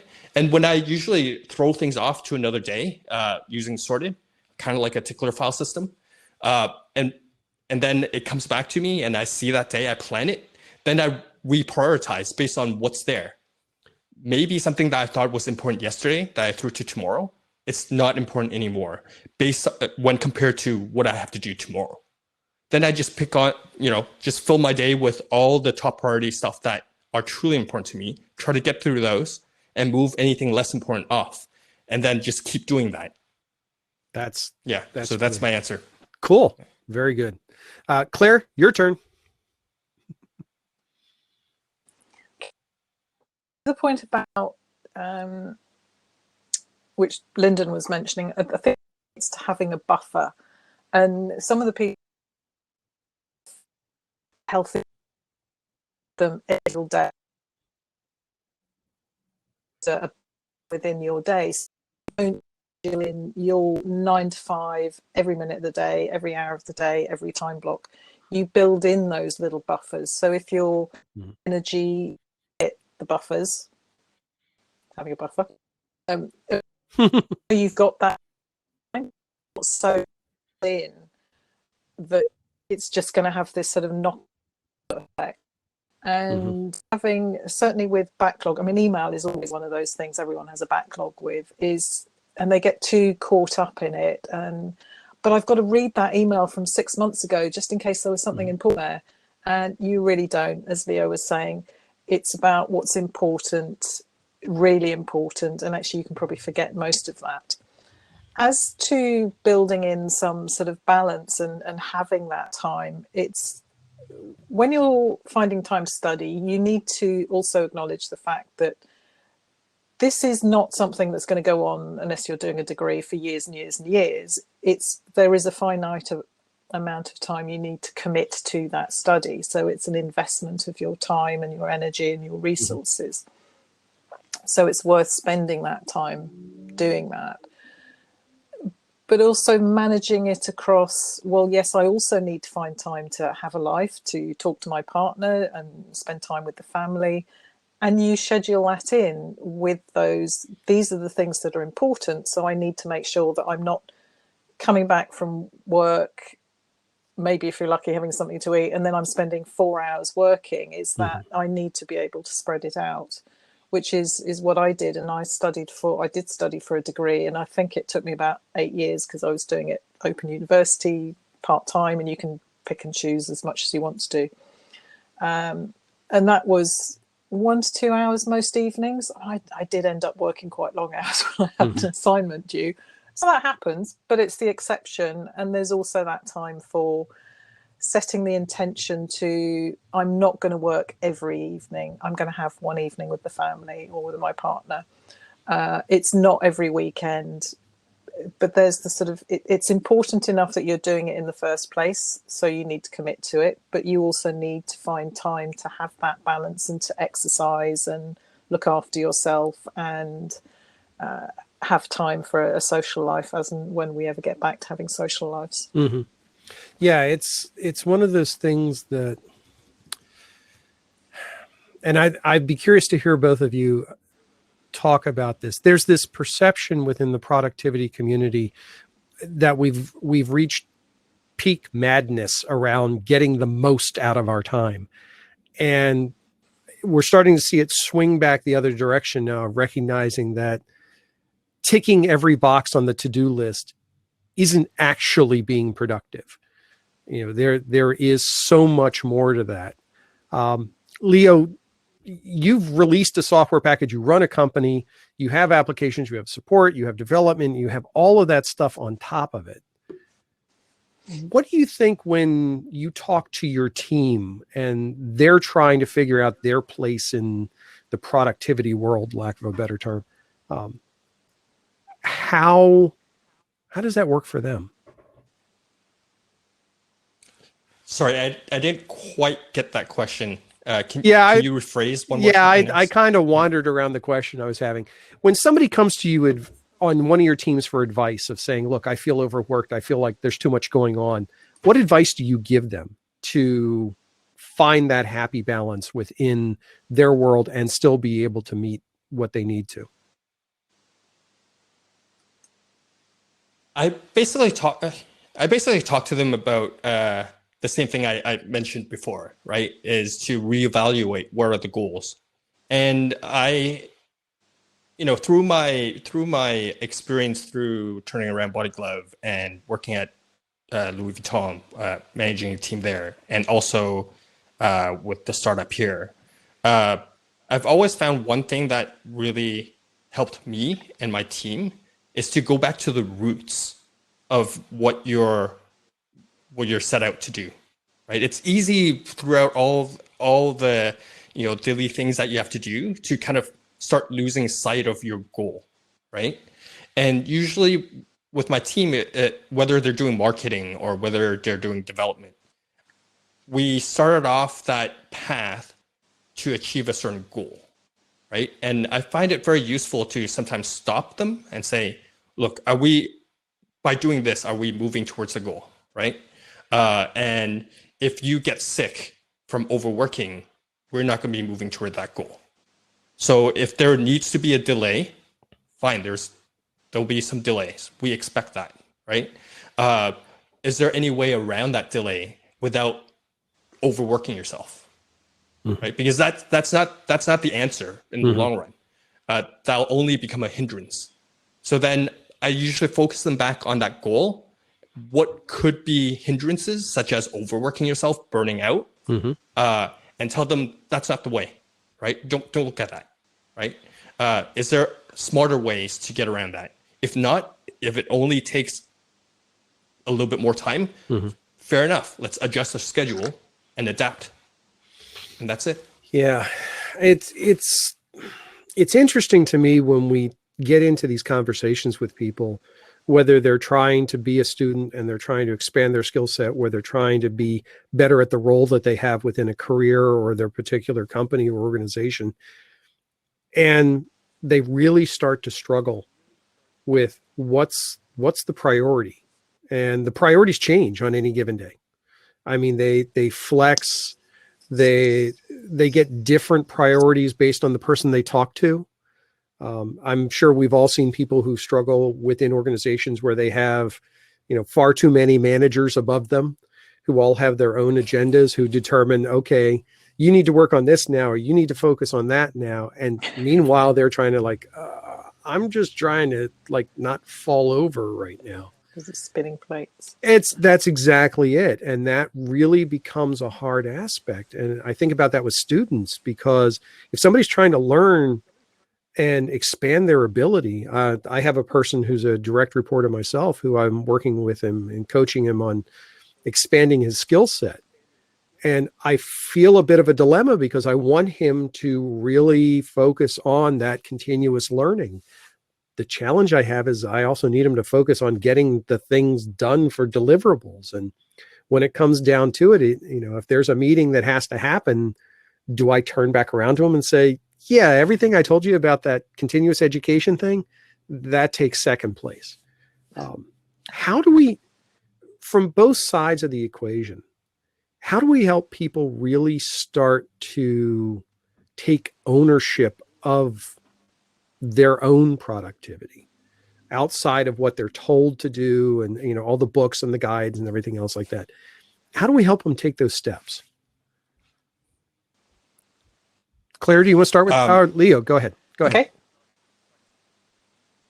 Okay. I think part of it would be the boss that you have, right? And the leadership style that they have. A lot of the articles that I read on good leaders would be how to empower you to do your job, right? But then we all know that in reality, there are a lot of people who are not that type. So one advice would be try to see, it might not be possible in all cases, right? To see if you could move on to a better place, right? Because leaders, people above you who are treating you poorly or who are trying to overwork you, is it really the place you want to be in the long run, right? And I know that I'm not trying to say that everybody has the, option to do that. Another way I might try to approach it is to just say, focus on one of the things that you think really adds value to your boss, right? And then do a darn good job of it. And then tell them and then kind of discuss with them and say, in order to get this level of work for something this important, I need certain, freedom over my own time and how to manage, right? Yeah. And if he's a good boss, then he'll know that, oh, I want that. I want what you can provide. So when they say, oh, can you also do this report? Then you could kind of negotiate and say, all right, but then it might delay that other thing that you do for them, right? It might cause, and then you kind of start shifting that balance of that relationship balance to something that is more mutual than just top down. Okay. I think that's one way you can try. It might not always work, but then again, if that doesn't work, then I would think about whether you really want to stay with that boss. So everybody needs to look for Leo on LinkedIn, just to be clear. So if it gets to that point. So Claire, what do you think? I'm really curious to hear what you have to say. It was interesting when you were saying at the beginning of that about people want to be more productive and more efficient, but it's not about doing more, it's about doing more of the right things. Mm-hmm. And particularly to that point about, yes, people want to have time to study. And I think with the majority of it, if you're very lucky and it's work related, then you might get time off within work to study or take time off. And what you were saying is something I hear all the time is, oh, but my boss has given me all these priorities and I've got this to do and this to do and this to do. If you have got a good sense of what your priorities are and you know that you are working productively, it's much easier to recognize when you're just being asked to do too much. So it's important to have sort of good communication, to get about what your roles and responsibilities are, because it might be that you're doing things that you don't actually need to do, that somebody else could be doing, but just because they've asked you to do it, you go, oh yeah, okay, I'll do that. Mm-hmm. But to recognize when you can push back. So when you ask your employee to sort of, team member or direct report or whoever, to sort of say, I need to do this, and look at it and go, as you just sort of said, Leo, yep, I can do that, but I've got this and this to do. It's going to have an impact on, and if that's okay, then have a sort of a conversation where you sort of negotiate, okay, which priority changes, what is the most important, can we get some added support in? So giving them the responsibility to own their time, but also trusting them that they can come to you and say, actually, I've just got too many priorities on, I really don't have the time to do it. Because that's what I see all the time, is people just getting more and more work piled on Have you being seen, expected to do it. have you seen it be exacerbated by the whole working remotely COVID situation? No. In Really? some situations, yeah, there's a bit of both. There's the sort of, because everyone's working from home, and I mean, I've worked from home for years, I'm kind of used to it. Your office is in your room and your laptop's there and your phone is there. There's a tendency to end up working longer and longer hours, or sort of feeling that you should be working longer and longer hours. Or there's the benefit of, great, I don't have to get up at 5:30 in the morning to go and catch a train to London and have my 2.5 hour commute in that time. Or working more flexibly because to a certain extent they have to, because they've family commitment, especially here in the UK, schooling, everything else that's going on.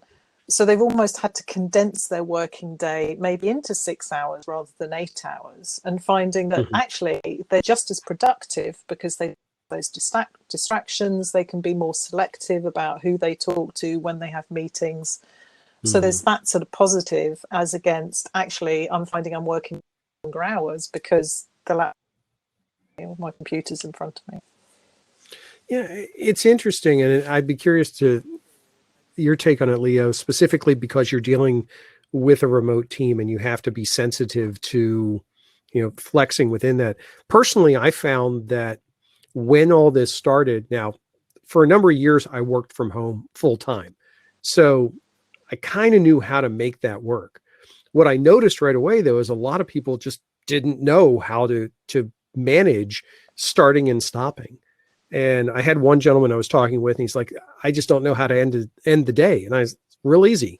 You close the lid on the laptop. It's like, well, yeah, but how do I go, no, when the clock hits, you close the lid on the laptop and you walk away.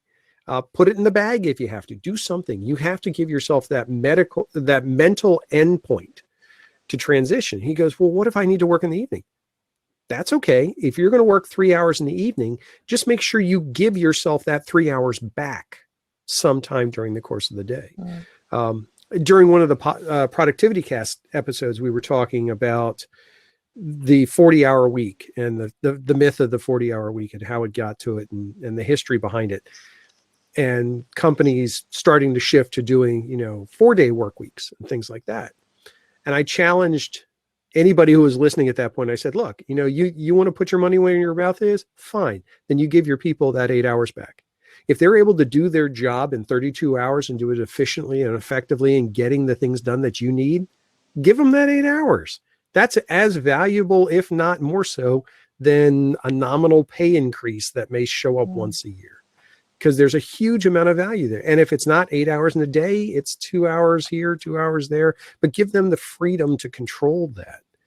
And as we look at things like scheduling, and we look at things like balancing professional and personal development with career, being able to have those opportunities to control that just goes so far. I think it's so empowering, and it's great to see, Claire, the types of things you're putting out there for people, and Leo building an application that, from what I've seen of it, really lends itself to that. I mean, I just love the fact that you can swipe and move things over. That's incredibly empowering, though. You have given yourself permission to do that. That's fascinating to me.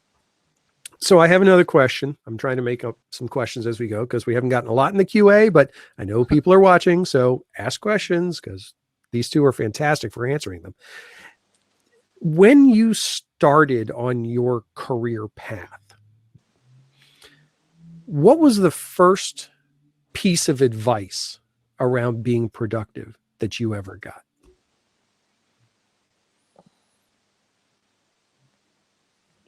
See, I know I got a good question because both of you went like this. So. It's a difficult one.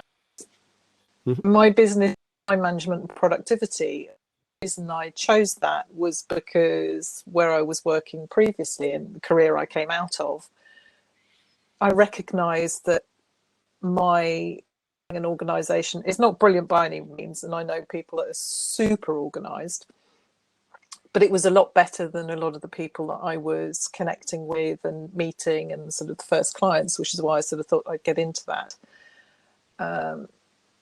So it was more around sort of actually running a business, and actually that's the thing that I picked up on is you need to set aside time to manage your business, not just to do the business. So the sort of working in and on your business, that differentiation is, I don't work with clients 8 hours a day, 5 days a week. You need to have time to run the business, and how you fit that into your working week or working days or whatever you've decided to do. How about you, Leo? So it's sort of finding time for everything else that you need to do as well. Okay, cool. I like that. I don't think I've ever really gotten productivity advice from people I've worked with, whether it was my boss or colleagues. I learned most of that stuff through trial and error, reading a lot of books, articles, and then just because it bothered me so much that I was so disorganized, and I'd get onto the be organized for a few months and then fall off, stop task management, and that whole routine got really frustrating to me, that I really decided to dig into it, read all the books I can get, read all the articles I can find, and then kind of piece together what worked for me, right? And that turned out to be hyperscheduling. So I think something related from my time at Body Glove was the person I worked with, the CEO at the time, that helped sign the joint venture and got this thing rolling on. He said he likes to say pressure makes diamonds. And there are periods of time during the turnaround where we were going overdrive, right? We were working 7 days a week, 10-hour days, or maybe more. But then we always knew that we had a goal, and eventually we would be able to pull back, right? This wasn't going to last forever. And so that gave us driving force to kind of like quickly turn things around, stop the bleeding, and get key people find and get key people into the company. So then it could take off a lot of the stress from us doing the detail work, and then delegate it off to good people. And that's how, from, that crazy hours, we eventually scaled back to maybe being in the office for, I don't know, 3-4 hours a day, and then go and visit some stores in between, go and eat, and then, and it was pretty easy towards the end, right before we went public. So, yeah. When I'll answer the same question because it's only fair then. I don't want to just pin you guys with it. Mine goes all the way back to the very early days of my career when I was starting to write applications. And this is back in DOS-based applications. So that just tells you how old I am. Yeah, Leo. All the way back there. So. Oh, no. I used DOS too. There we go. I had written an application and I sat back in my chair and I was working with another programmer, and I said, I'm done. And he turns to me, he looks at me, he goes, "How do you know?" And it just floored me for a second. I'm like, what do you mean, how do I know? I know, I'm done, I'm finished. He's like, but how do you know you're done?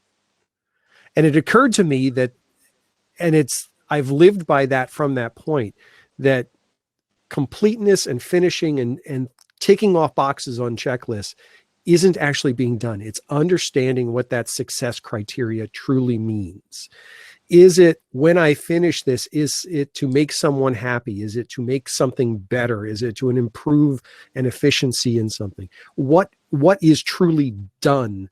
And if I don't have that definition, I'll never understand if it's truly successful or not. Years ago, I worked for a company that made flooring and ceiling tiles. And we got, pretty straightforward manufacturing company. And I got into a discussion with a guy, and we're talking about, it's really important to do this and really important to do that. And I go, you do realize you make 2 foot by 2 foot white squares. That's what you make. And he's like, yeah, but all of them are the exact same.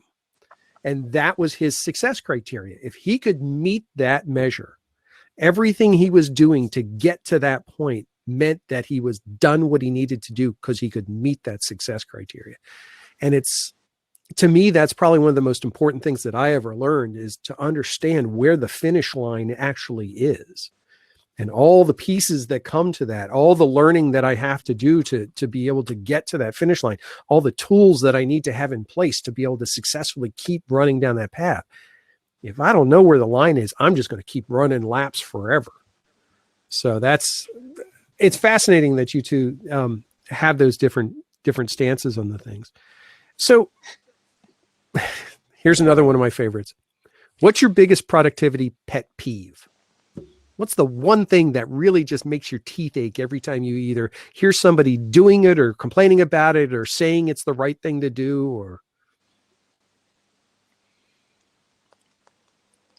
I think general pet peeve I hear a lot, and I think it's the expectations that we put on ourselves, and then measuring themselves against that, against what they didn't achieve, what they haven't done, what they haven't got time for, rather than actually focusing on what they did do and learning from their successes or acknowledging their success. And that's something, it's maybe a sort of cultural British thing. We don't tend to shout an awful lot about the things we have achieved. We moan about all the things we haven't done. So I think there's that, when I hear people sort of using negative language towards themselves about what they haven't done, rather acknowledging either the learning process itself or recognizing what they've done well. that's interesting, because yes, in the US we tend to be a little shouty. So Leo, how about you? Pet peeve, huh? I actually haven't really had to think about that much for a while now. I'd say some people tend to. It's again back to that. I want to get everything done. Everything that I've ever written down, that's on my mind. That's, does your app help me get all of that done? Mm-hmm. Oh, right? there you go. And I go, yeah. So I think once in a while we get a user review who will ask that, especially in the early days. They're like, oh, if I download your app, does it mean that it'll help me get everything done, right? Everything that I ever want to do. But there's no genie in the bottle that changed the world for you, right? So the tools are there to help you focus and plan quicker, faster, so you can move on to your actions. And then the concepts of Eisenhower matrix, whether something is truly important to you, still stands. And it's that little thinking. It's not about just doing more and more and more and get everything done. Even Elon Musk can't do everything, right? Even Apple can't do everything. It's what you selectively choose to do that's important. And I think that's the pet peeve when people think that productivity is about just getting lots of stuff done. I could make paper balls and throw it at the garbage all day. And I could do it like a million, I don't know, maybe 1,000 times a day. So what? Right. Right? Does that get you anywhere? No, that's yeah, right? I agree with you completely. I mean, that's one of the crazy things about it. And we've gotten into this conversation on a couple of the shows. I have this burr under my saddle this year about the difference between productivity and effectiveness. That I almost think we've reached, peak productivity on the terminology.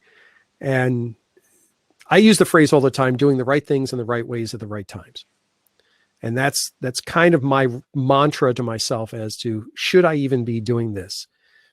Is it the right thing? Is now the time? Am I doing it the best way possible?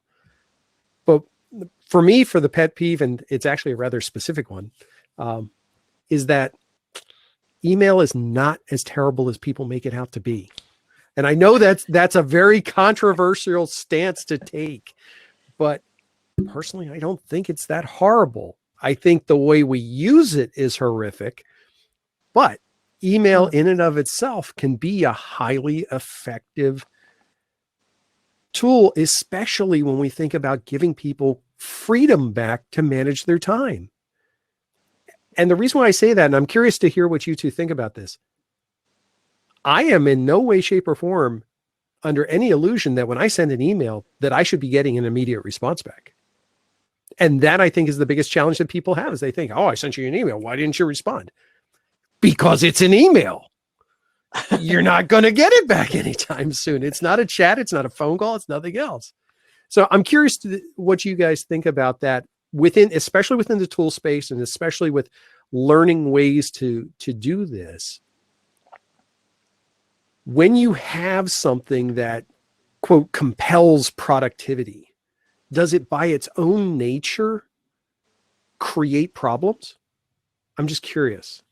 And I know it's a weird question to ask, but have you ever seen productivity things backfire? I mean, you kind of started talking about it a little bit, Leo, where, somebody said, well, it solved all my problems. My gut reaction was going to be, sure, if you buy the platinum level one, but but and that's, same thing with you, Claire. I mean, somebody say, well, can I learn all the things if I just do X, Y, and Z? How do we handle that? What do we do with that?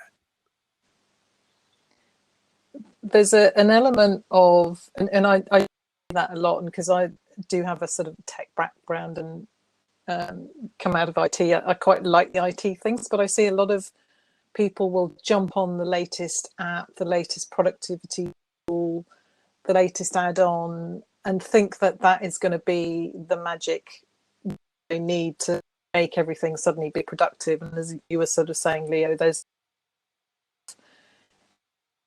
show me the right, will it just, you've got to put the work in, but you've also got to understand what it is that you're trying to achieve. So you said, oh, they're just doing the right things at the right time. It's not about doing everything. It is about doing working out what's important and also working out what you're trying to do, and then using the tools to enable you to do that. An email is just another tool, and whether it's email or whether it's messaging or whether it's the sort of WhatsApp and other tools that people have got, you don't need to be driven by them and let them sort of drive what it is that you're trying to do just because an email's come in. It's use them as a tool and use them effectively. So yeah, I mean, I've had that clients being phoned up because they haven't replied to an email that was sent half an hour ago. And yeah, it's an email. I don't respond to emails that quickly. It doesn't need an instant response. There might be one or two that do, but generally no. Yeah, the best part, that phone call. Hey, did you get my email? Really? Really, we're going to do this? Yeah. Okay. Leo, what do you think? So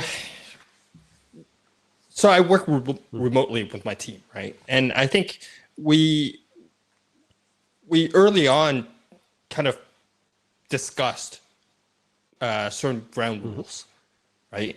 For example, if you need to reach me urgently for something, then try to do it on WhatsApp. It's most direct. If it's less urgent, put it on Slack, right? If it's like needs the sky's falling and and you need me like right away, call me, right? Call me directly, and then you'll get me, right? So I think part of it is setting the ground rules with your team and expectations on, you know, how each tool is to be used, and then what you expect from that tool. Second of all is we try to keep our tool usage at a minimal, right? So we try not to, you know, use every single tool available.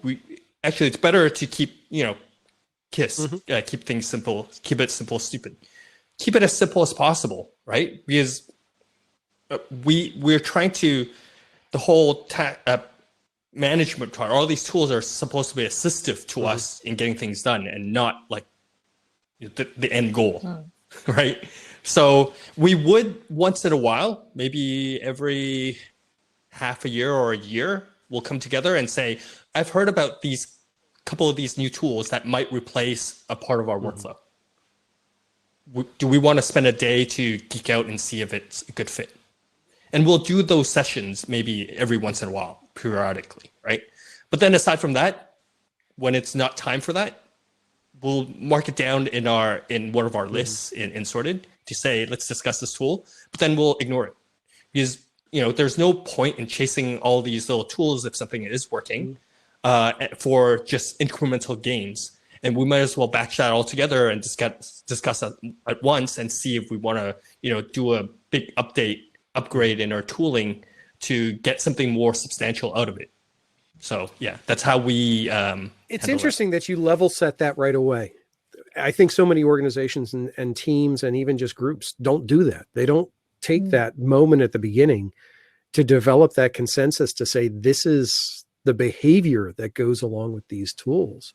I get into that conversation a lot with people, and I try to emulate the behavior I expect, but it's often very hard to get people to come to that consensus and then stick with that. I'm glad you brought up tools, because I do want to raise the tool question.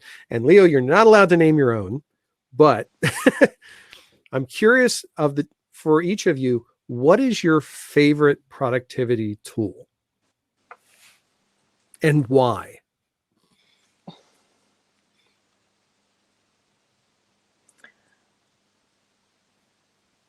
I think mine is probably just generally the G Suite group of applications, because they're all in the cloud. They all sync together. I can sort of pick them up from wherever they need to be. And I think one of the biggest things I discovered, which boosted my productivity, was my MacBook. I'd been in a Windows environment before, I saw a Mac, and it was like mind blowing. I mean, there's that classic Mac, you never go back. It's so easy, so productive, much easier to use, and that's one of my favorite productivity tools. And then just sort of plugging Google Suite into it, so it's easily accessible. It all integrates. You can get add-ons for them, which just make life so much easier. So How it's about a bit you, of a Leo? suite of tools there. No, that's good.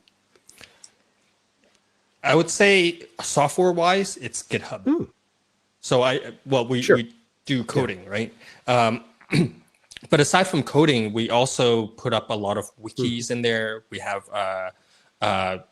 issue trackers in there, and then we also try to commit certain documents that we find are important into that one single place. So it's a lot easier to just think, okay, everything we have that's important to us that we need, it's on GitHub somewhere, right?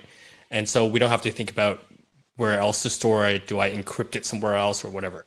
That's software. Hardware wise, I must say it's the iPhone. I've always liked tech, and so I was on the Ericssons.